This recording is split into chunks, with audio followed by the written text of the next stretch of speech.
नमस्कार, मैं अभिसार शर्मा। आज मुंबई में वो हुआ जिसका इंतजार पूरे महाराष्ट्र की जनता को था। आज मुंबई में वो हुआ जिसके बारे में किसी ने सोचा भी नहीं था। आज मुंबई से वो तस्वीरें सामने आईं जिसकी किसी ने कल्पना भी नहीं की थी। जी हां, राज ठाकरे और उद्धव ठाकरे के दिल मिल गए हैं। दो भाइयों के बीच की दीवार टूट गई है। उद्धव ठाकरे के सीने में दर्द हुआ तो राज ठाकरे के सीने में बेचैनी बढ़ गई। भाई की पीड़ा बर्दाश्त नहीं हुई और वो फौरन पहुंच गए उद्धव ठाकरे से मिलने। ये तस्वीरें महाराष्ट्र की जनता के लिए बेहद नायाब है। ये तस्वीरें उन दो भाइयों के मिलन की गवाही दे रही हैं जिनके बीच कभी नफरत की दीवार खड़ी हो गई थी। आप देख सकते हैं मर्सिडीज कार में एक तरफ उद्धव ठाकरे बैठे हैं तो दूसरी तरफ राज ठाकरे खुद कार को ड्राइव कर रहे हैं। आज ये लम्हा, ये घड़ी नफरत की दीवार तोड़कर प्यार की नई मंजिल तैयार कर रही है। राज ठाकरे ने न सिर्फ उद्धव को अपने बगल वाली सीट पर बिठाया बल्कि उन्हें मातोश्री भी ले गए।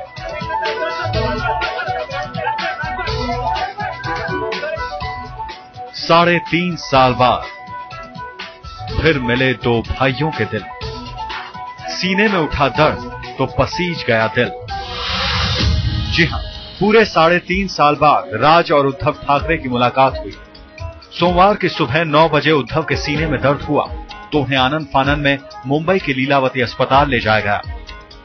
बस फिर क्या था, एक भाई का दर्द दूसरे भाई से सहा नहीं गया और राज ठाकरे उद्धव से मिलने सीधे लीलावती अस्पताल पहुंच गए।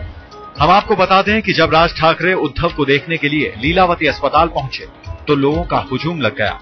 ऐसा लगा कि आज सूरज पूरब से नहीं बल्कि पश्चिम से उगा है। ये नजारा देखने के लिए महाराष्ट्र की जनता जाने कब से इंतजार कर रही थी। दो भाइयों को एक साथ लाने के लिए तरह तरह के प्रयास किए गए थे, लेकिन उद्धव को सीने में तकलीफ हुई तो राज से रहा नहीं गया। अपने दौरे पर थे राज ठाकरे। भाई की खबर सुनकर अधर में छोड़ा दौरा, फौरन पहुंच गए लीलावती अस्पताल। 40 मिनट चली राज उद्धव की मुलाकात। हम आपको बता दें कि जिस वक्त उद्धव ठाकरे की तबीयत खराब हुई, राज ठाकरे अपने अलीबाग के दौरे पर थे, लेकिन राज ने अपना दौरा अधर में ही छोड़ दिया और वो फौरन लीलावती अस्पताल आ गए। यहां उद्धव और राज की करीब 40 मिनट तक बातचीत हुई। इस मुलाकात में परिवार के सदस्य भी मौजूद थे, जिसमें राज के साथ उनकी मां और पत्नी थी तो उद्धव के साथ उनकी पत्नी मौजूद थी। राजनीति में एक दूसरे के प्रतिद्वंदी हैं राज और उद्धव। शिवसेना से अलग होने के बाद राज और उद्धव एक दूसरे पर वार और पलटवार करते रहे हैं, लेकिन भाई के दिल की पुकार पर राज भी दौड़े चले आए। अब तक उद्धव ठाकरे राज ठाकरे के दुश्मन नंबर 1 थे, लेकिन आखिरकार एक भाई भाई होता है। जैसे ही उद्धव ठाकरे के सीने में दर्द की खबर राज ठाकरे तक पहुंची, उनका दिल पसीज गया और वो तुरंत लीलावती अस्पताल उन्हें मिलने पहुंच गए। उनके आने से शिव सैनिकों को काफी संतोष हुआ, लेकिन फिलहाल इस मिलने को राजनीतिक रंग देने से हर कोई कतरा रहा है। समीर दीक्षित और सूर्या सिंह के साथ साहिल जोशी, मुंबई आज तक। और हम आपको बता दें कि मेरे साथ जुड़ रहे हैं मुंबई में हमारे संवाददाता साहिल जोशी और साथ ही लोकसत्ता के संपादक गिरीश कुबेर। आप दोनों का स्वागत है। मगर उससे पहले ये रिपोर्ट, आज कहा जा सकता है कि खुशियों का राज लौटा है मातोश्री में, लेकिन उद्धव की तकलीफ के गम के साथ आज परिवार यही दुआ कर रहा होगा कि जल्द ही उद्धव सेहतमंद हो जाएं तो ठाकरे परिवार फिर से राज करेगा। ये वही राज ठाकरे हैं जिन्होंने कभी उद्धव ठाकरे को नमक हराम कहा था। ये जो जानवर था मेरे घर में ही पला बसा बड़ा हो गया, मेरे समझ भी नहीं है, लेकिन इससे बेहतर वो है जहां पे रहते हैं, जहां पे नमक खाते हैं वहां नमक हरामी नहीं करते। ऐसे जो जंगल में रहने वाले जानवर है उनमें जितनी इंसानियत है इतनी इंसानियत शायद। ये वही राज ठाकरे हैं जिन्होंने कहा था कि अगर बाल ठाकरे उन्हें बुलाएंगे तो जाएंगे, लेकिन उद्धव के कहने पर नहीं जाएंगे। आणि त्याच काल त्यांनी असं सांगितलं की आमचे घराचे दरवाजे उघडे आहेत, माझे पण आहेत।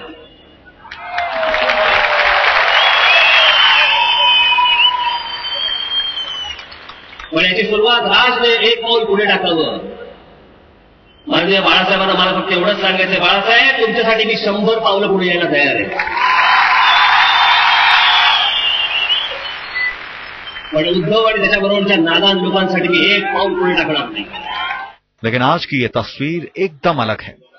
आज दो भाई एक हैं और दोनों के दिलों में कोई गिला, कोई शिकवा नजर नहीं आ रहा. उद्धव ठाकरे को सोमवार की सुबह करीब 9 बजे सीने में दर्द की शिकायत के चलते मुंबई के लीलावती अस्पताल में भर्ती कराया गया था. डॉक्टरों ने उद्धव की एंजियोग्राफी की तो पता चला कि उनके दिल में 3 ब्लॉकेज हैं. डॉक्टरों ने उद्धव को बाईपास सर्जरी की सलाह दी है. बहुत अच्छे डॉक्टर उन्हें ट्रीट कर रहे हैं और मुझे ऐसा लगता है कि शाम तक उन्हें डिस्चार्ज मिलेंगे. एक डॉक्टर ने भी मुझे बताया कि शाम 5 बजे तक डिस्चार्ज मिलेगा. Nothing to worry about this at all. हालांकि अभी उद्धव ठाकरे की हालत स्थिर है और वो मातोश्री पहुंच चुके हैं.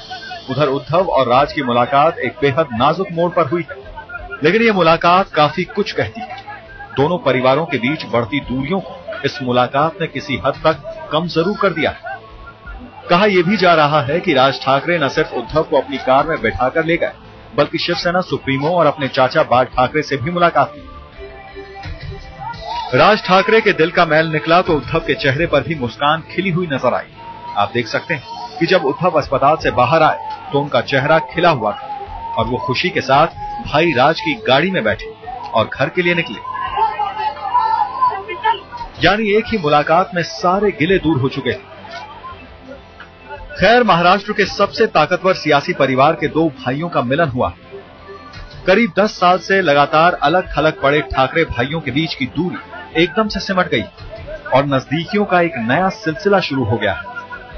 साहिल जोशी, मुंबई, आज तक. और जैसे कुछ देर पहले मैंने आपको बताया, मेरे साथ 2 खास मेहमान हैं, हमारे संवाददाता साहिल जोशी और साथ ही लोकसत्ता के संपादक गिरीश कुबेर. गिरीश जी, सबसे पहले मैं आपसे जानना चाहता हूं, बहुत अच्छी फिल्मी स्क्रिप्ट दिखाई देती है, बहुत अच्छी स्क्रिप्ट है, पॉलिटिकल स्क्रिप्ट है. 2 भाई जिनमें बहुत जबरदस्त तकरार और फिर एक निहायत ही भावनात्मक तस्वीर के जरिए दोनों साथ आते हैं. मगर मेरा सवाल आपसे जो ये है कि इन दोनों के बीच में जो मतभेद हैं जिनके चलते ये अलग हुए थे, क्या वाकई वो ऐसे मतभेद हैं? क्या वो दूरी को पाटा जा सकता है मौजूदा राजनीतिक हालात को देखते हुए? नहीं, ऐसे कुछ नहीं होने वाला. राजनीति में सबसे अहम चीज होती है कि वो एक समय का अंदाजा. वो समय का अंदाजा महाराष्ट्र के कुछ चुने हुए राजनीतिज्ञों को है. उसमें से एक नाम है राज ठाकरे. इतिहास में भी आप कई बार देखे होंगे कि राज ठाकरे जो सेंस ऑफ टाइमिंग है वो परफेक्ट होता है. इसी बहाने आज का अगर ये कुछ सिलसिला हो गया उसको देखेंगे तो आपको पता चलेगा कि it is a perfect sense of timing. He has scored 100 out of 100. इससे होगा क्या कि बड़ा भाई वीक दिखने लगेगा, छोटा भाई कितना प्यार वाला है, देखो भाई की उसकी कितनी चिंता है, उसके लिए वो देखने आया, उसको अस्पताल से आगे चला गया. लेकिन वो जो उद्धव की दिल का कुछ दर्द होगा वो कम हुआ होगा, डेफिनेटली कम हुआ होगा डॉक्टरों की ट्रीटमेंट की वजह से. लेकिन शिवसेना के दिल की चुभन और जलन तो बहुत बढ़ने वाली है, because it's going to be an political issue. It's a political statement Raj has made very at a very subtle level, but it's a very strong message. तो इसका जो फायदा है वो राज को मिलने वाला ही है. देखो, पिछले बार भी जब नासिक का इलेक्शन हुआ था तब राज ने दोस्ती का हाथ आगे बढ़ाया था, ठाणे के लिए दोस्ती का हाथ आगे बढ़ाया था. Every time Shiv Sena was seen rejecting that offer. Shiv Sena ही अगर ऐसी दिखने लगी कि नहीं ये इतना अच्छा है लेकिन वो कुछ नहीं कर पा रहा है, भाई की इच्छा तो ऐसी है दोस्ती हो जाए लेकिन नहीं कर पा रहा है बड़े भाई. अब इसके बाद उद्धव ठाकरे को शिवसेना के राज ठाकरे के मनसे के सामने वीक ही सामने आ जाएंगे. उनका वीकनेस और ज्यादा दिखने लगेगा पॉलिटिकली.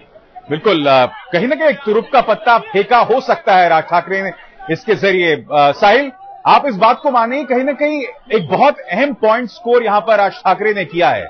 उन्होंने अपने कद को ऊंचा किया है, नैतिक तौर पर आज बीमार भाई से मिलने गए और दूसरी तरफ एक संकेत भी दे दिया उन तमाम पार्टियों को जो उनको अब तक पुश करते आए थे बीजेपी और शिवसेना के खिलाफ.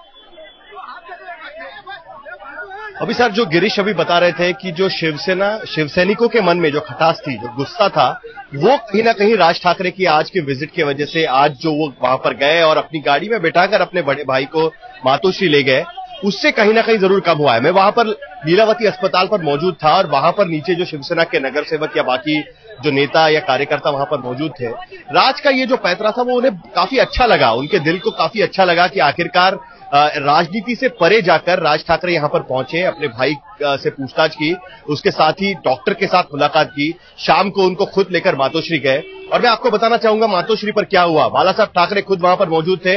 बाला साहब ठाकरे, राज और उद्धव, इनके साथ इनकी बातचीत हुई। जो डॉक्टर्स ने जो उद्धव ठाकरे को सलाह दी है कि जो ब्लॉकेजेस है उसके चलते एंजियोप्लास्टी या बाईपास करना है, उसको लेकर एक मेडिकल, किसी भी आम घर में जो चर्चा होती है कि भाई से एक राय ली जाती है कि अगर किसी को मेडिकल प्रॉब्लम है तो उस पर क्या करना चाहिए, उस तरीके की सलाह मशवरा हुआ।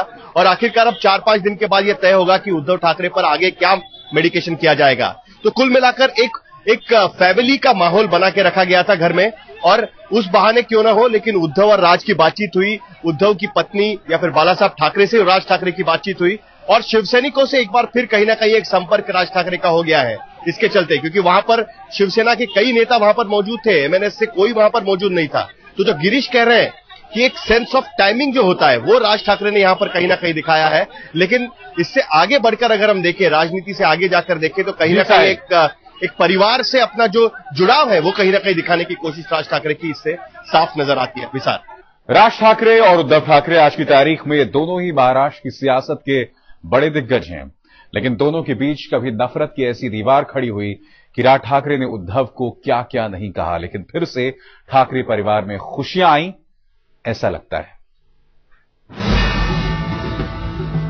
कभी सियासत की जमीन ने दोनों भाइयों को दूर कर दिया, रिश्तों पर महत्वाकांक्षा हावी हो गई, खानदान में दुश्मनी की खाई बन गई। लेकिन अब हालात बदले बदले से हैं। भले ही राज और उद्धव के रास्ते अलग हों, लेकिन वक्त बदला तो रिश्तों में गर्माहट आ ही गई। एक खून, एक खानदान के दो चिरागों ने आखिर एक दूसरे का दामन थाम ही लिया। लेकिन वक्त ऐसा हमेशा नहीं था। 1990 के दशक में शिवसेना में राज ठाकरे का कद तेजी से बढ़ा था। भारतीय विद्यार्थी सेना के अध्यक्ष बनकर पार्टी में एंट्री करने वाले राज चंद सालों में बाला साहब के बाद शिवसेना का सबसे बड़ा नाम बन चुके थे। लेकिन साल 1995 में हालात बदलने शुरू हुए। शिवसेना महाराष्ट्र की सत्ता में काबिज थी। उन्हीं दिनों पार्टी में एक नए चेहरे की एंट्री हुई। बाला साहब के बेटे उद्धव ठाकरे ने पार्टी का कामकाज देखना शुरू किया। साल 1996 में राज ठाकरे का नाम एक हत्या में घसीटा गया। ये वो वक्त था जब लग रहा था कि राज सियासत से दूर हो जाएंगे। राज हत्या के आरोपों से घिरे तो उद्धव ने धीरे धीरे पार्टी की कमान संभालनी शुरू कर दी। राज ठाकरे और उद्धव ठाकरे के बीच अनबन तब शुरू हुई जब 2003 में उद्धव को शिवसेना का कार्यकारी अध्यक्ष बनाया गया। 2005 आते आते दोनों भाइयों के बीच दूरी काफी बढ़ गई और 2006 में राज ठाकरे ने शिवसेना से अलग अपनी पार्टी महाराष्ट्र नवनिर्माण सेना बना ली। इस दौरान हमेशा दोनों भाइयों के बीच सियासी तकरार होते रहे और नतीजा ये हुआ कि नियमित संपर्क खत्म हो गया। 2009 के लोकसभा चुनाव में एमएनएस ने शिवसेना को तगड़ा झटका दिया। मुंबई में पार्टी को एक भी सीट नहीं मिली। इसके बाद महाराष्ट्र के विधानसभा चुनाव में भी एमएनएस ने शिवसेना को कामयाबी का स्वाद नहीं चखने दिया। मुंबई महानगर पालिका के चुनाव में शिवसेना की साख तो बच गई, लेकिन नासिक और पुणे में पार्टी को नुकसान पहुंचा। मराठी मानुष की राजनीति करने वाले बाला साहब का सपना है कि दोनों भाई एक साथ रहें और आज की बदली हुई तस्वीरों से लगता है कि उनका ये सपना वाकई सच होने वाला है। आज तक ब्यूरो। हमारे पास गिरीश कुबेर बने हुए खास गिरीश जी, यहां पर सवाल यह भी पैदा होता है कि बाला साहब ठाकरे की अब क्या भूमिका होने वाली है। इसमें दो राय नहीं है कि राज ठाकरे ने अपना कद ऊंचा कर लिया, मगर अब बाला साहब ठाकरे की इस पूरे मामले में क्या भूमिका रहने वाली है? क्या वो एक ऐसा सेतु साबित होंगे जो इन दोनों भाइयों को करीब लाएंगे? किस तरह से देखते हैं आप इस मामले को? तो उनको वैसा करना ही पड़ेगा, क्योंकि आप बाला साहब ठाकरे की तरफ अगर एक बड़े नेता वगैरह की हैसियत की तरफ से देखेंगे तो उनकी एक भूमिका अलग रहेगी। बट एक बूढ़ा असहाय पिता अगर इस नाते से आप देखेंगे तो it's quite a tragic kind of situation. एक लड़का था उनका, उसका हृदय अकाल हो गया उसमें, दूसरा है वो उनके साथ नहीं है, तीसरा अगर यही बचा है जो उद्धव के साथ उनको जी गिरीश बाला साहब जी। तो इस हालात में अगर देखेंगे, एक पिता की हैसियत से देखेंगे तो उनका रवैया ऐसा ही रहेगा कि उद्धव और राज के साथ में एक अच्छा सुलूक होना चाहिए, अच्छे एक दोस्ती का माहौल होना चाहिए और it will be beginning of the weakening of the Shiv Sena. आज की तारीख से अगर देखा जाए, अगले कुछ 10 सालों का अगर कुछ आप अंदाजा बांध सकेंगे तो एक अच्छी एक सादी सिंपल पॉइंट सामने आ जाएगा। वो ये है कि शिवसेना का वीकनिंग अभी शुरू हो गया। क्योंकि ऐसा हो गया कि शिवसेना के जो सबसे बड़े ताकतवर जो नेता थे वो राज के अच्छे संपर्क में, शिवसेना के कार्यकर्ता राज के फॉलोअर्स है, लेकिन ये जो कुछ तनाव था दोनों के बीच में, अगर अभी ऐसा देखा जाएगा कि अभी राज ही अगर कुछ लीड करने वाला है, व्हाई नॉट, हाँ उसको पहले से अगर क्या। बहुत बहुत शुक्रिया गिरीश जी, आपने वक्त निकाला। ये थे लोक सत्ता के संपादक गिरीश कुबेर हमारे साथ।